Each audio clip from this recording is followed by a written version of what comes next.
Wedapa mwana wangu iwe shikwamu mwende kuna wadotira tsilira mwana wangu aikhala wa mushewo amsutara neshamwa renyuka mutara nezvinhu zvamakatora mushameni taurai nazvo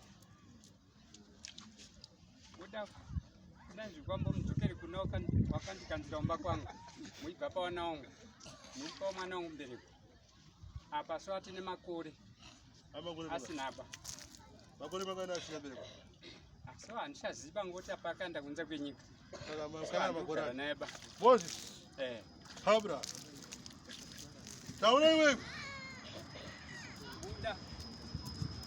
Habra chikwambo wenda kwanyezo wenda kwa yeye ataure kwa nyaushi taura kwa shaka foto wenda kwa nyaushi taura wenda kupi kwa wakadini kwa wakatoa kwa nyaushi kwacho kwa nyaushi ekwani nekwanerezo nekwanerezo kwapita nerezo muidzokera kwenda mamsha kwenyu kana pasina pamba munanyi wacho wakadzoka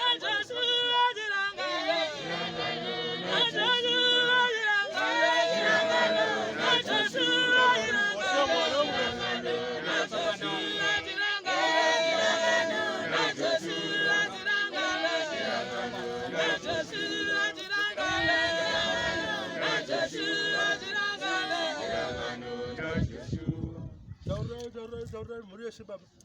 vakomana vasati zvoruda nokomana wangu aruramba kuyakumba nawo marukara nechemberi akareji nechemberi nechemberi vana vako panike mbuya zvomasotenda kubata apa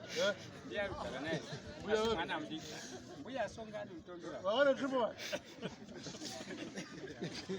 ndavarugara nevana vacho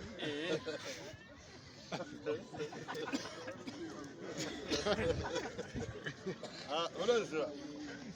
nyaya dzevanhu vatema dzakaoma haleluya irudoka chii haleluya hanzi irudo ibofu hanzi munhu anogona kutoda murwere wefunga wake muna unoda bofu rake muna unoda mbeveve yake asi zvazonyanya kuzivo mwana anenge aine 28 ozoenda pana mbuya wane 70 asina kudaro ukadzosha ngomndima yangu ndama venyu imune makore makani nasi utondera amutatondera makore enyu ngotse munhu usina kufunda ane 75 saka munhu anenge azi nababa vane 75 andika haleluya ane chii anenge aini mai wavo otorwa nemwana wake oroorwa nechii zvakauma inyanga